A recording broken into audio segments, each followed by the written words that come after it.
Welcome to the Geopol. Today we dive into one of the most defining geopolitical moments of the year, the Johannesburg G20, the first G20 ever hosted on African soil, a summit where South Africa stepped forward, took control of the global narrative and shifted the balance of international power.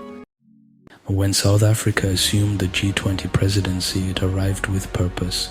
The goal was clear: to put the needs of the global South front and center, no longer side notes, no longer afterthoughts. Africa was not just attending, Africa was leading. The agenda focused on debt relief, fair financing, a just energy transition, critical minerals, disaster response, and digital transformation through AI. For the first time, these became core global priorities.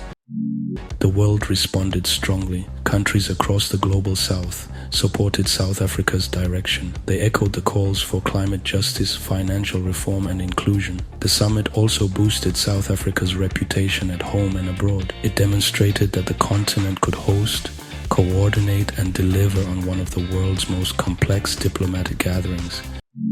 But behind all the progress was a dramatic twist. The United States refused to attend. The US boycott followed political friction and attempts to discredit South Africa's position on global issues. South Africa did not back down. It insisted on equal diplomatic treatment and respect. Instead of weakening the summit, the absence of the United States created a moment of unity.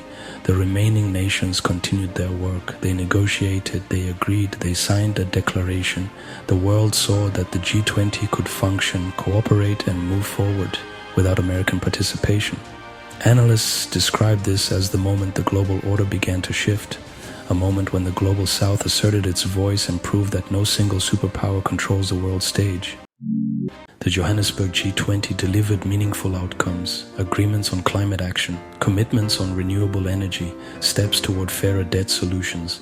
South Africa also launched programs on clean cooking, artificial intelligence development, and a global panel focused on inequality.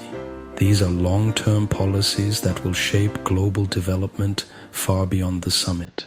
This summit signaled a transformation in global leadership. Power is no longer centered in one region. Collaboration between the nations of the global South is stronger than ever. Africa demonstrated that it can lead, shape, and influence the direction of global governance. The world now expects these issues to stay on the agenda. South Africa now hands the G20 presidency to the United States, but the conversation has changed. The priorities set in Johannesburg will continue. Debt relief, climate justice, digital inclusion, and fair financing will follow into future summits. The world will expect the United States to engage with these issues directly. This was more than a summit. It was a statement, a declaration of identity, ambition, and global confidence. South Africa led with clarity, the world responded with unity, and a new chapter in international politics began. Thank you for watching the Geopol. Like and subscribe for more global insights and analysis.